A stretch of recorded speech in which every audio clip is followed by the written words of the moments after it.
One of the people responsible for building the bike across course was John Cowan, an active rider himself who's taken part in plenty of competitions. He guaranteed an excellent track prepared outside that was sure to test the riders to the limit. At the start, the first quarter-final featured the best riders from the qualifying round. One got left behind here in this particular course. The first two from each race went through to the next round. But as expected, it was Sascha Meyenborg who left nothing to chance and secured first position early on. The surprise in second position possibly was the Swiss rider Simon Schwander.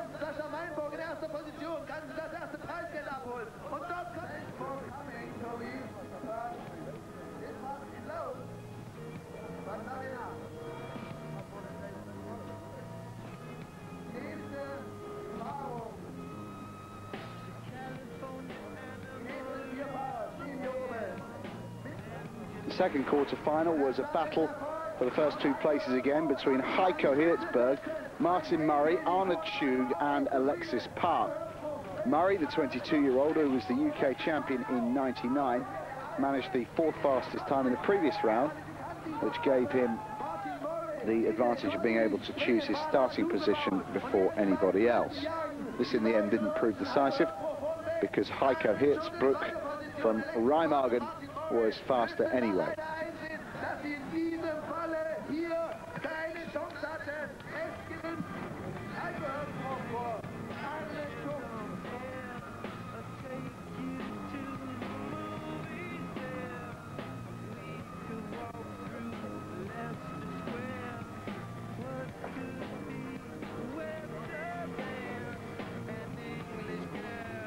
The riders were all in agreement. It was blatantly obvious that anybody who made a good start could win the race. The first steep curve was becoming very significant.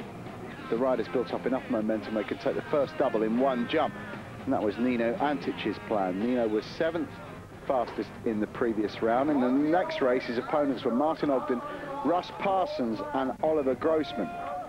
Nino is well known within the biker scene as being a big risk taker, and he always goes to the limit. But in this race, the likeable Nino was followed by bad luck. Nino injured his foot and had to drop out. Martin Ogden and Russ Parsons took the first two places and went through to the last eight.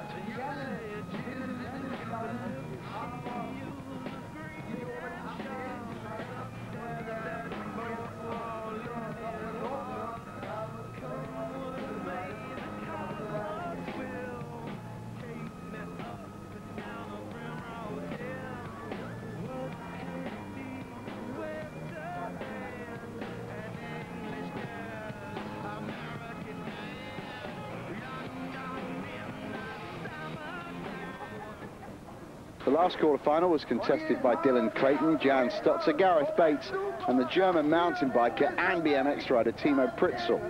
Alongside various titles in dirt, the German also holds the high jump world record.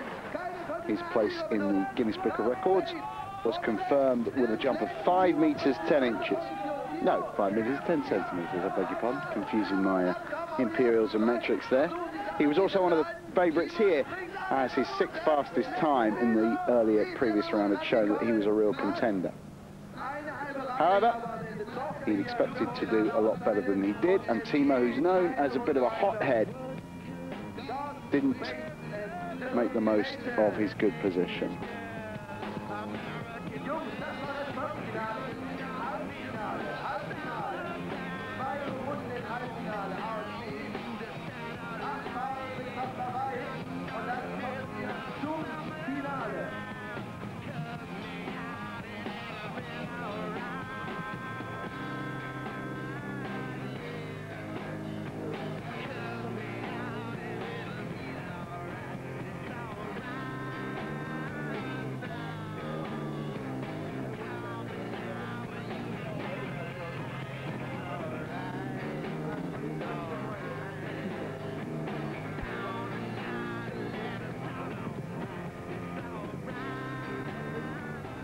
The first semi was a tussle between Sascha Meyenborg, Simon Schwander, Heiko Hirzbruch and Arne Schug. It was clear to anybody that whoever got through here was sure of winning at least 1,000 marks.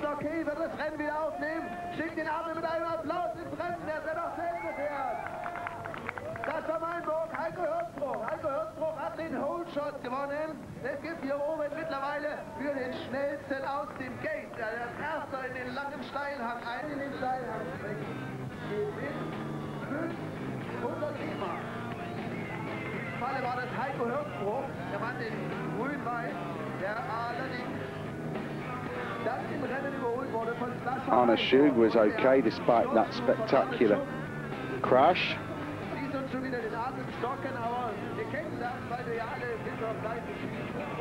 Je steiler der Landehang, umso weniger gefährlich der... Picked himself up to sign a few autographs. Weniger gefährlich. Sah spektakulär aus beim Anhalten. Another look at that one. Thank goodness for the hay bales.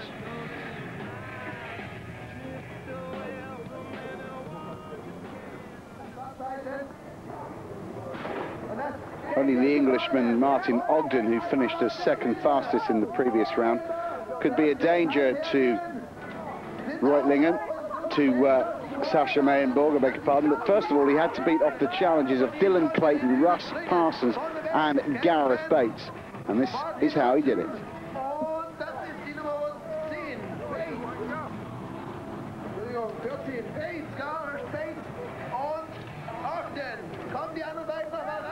Martin Ogden, easy to spot with the Union flag shirt.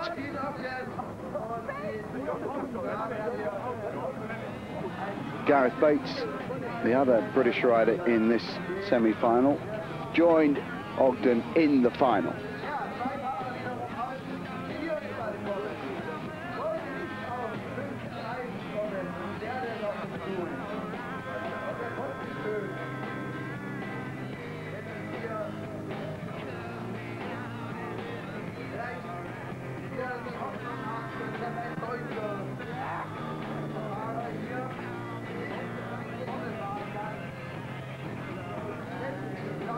So the finalists were to be Sascha Meyenborg, Martin Ogden, Heiko Hirzbruch and Gareth Bates.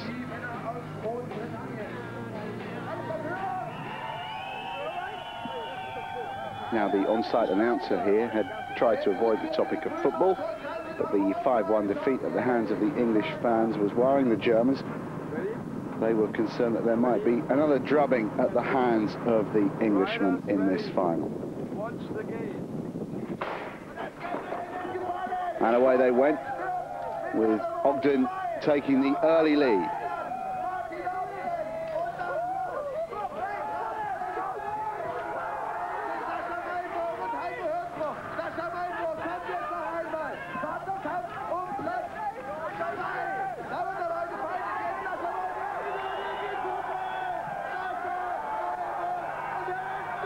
Mistake there from Gareth Bates, but there was no doubt about the winner. Ogden crossing the line way ahead of his closest contenders. A bit of a strop going on there between Sascha Meyenborg and Gareth Bates. No doubt about the champion, though. What a start from Martin Ogden.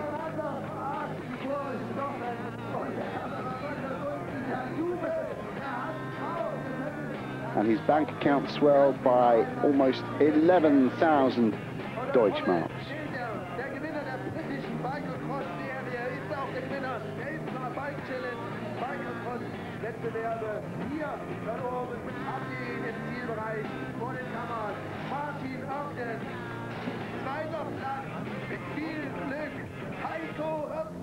So a bit of a shopping spree on the cards now for Martin Ogden after this win,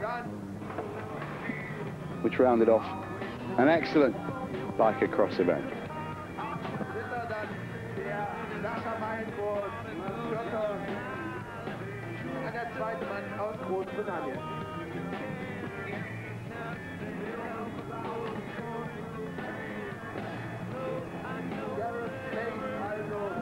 Gareth, having taken out Sasha there, was gracious enough to allow the German to cross ahead of him when they came to the finish of the race and to gift him third place. But that was all very much the sideshow.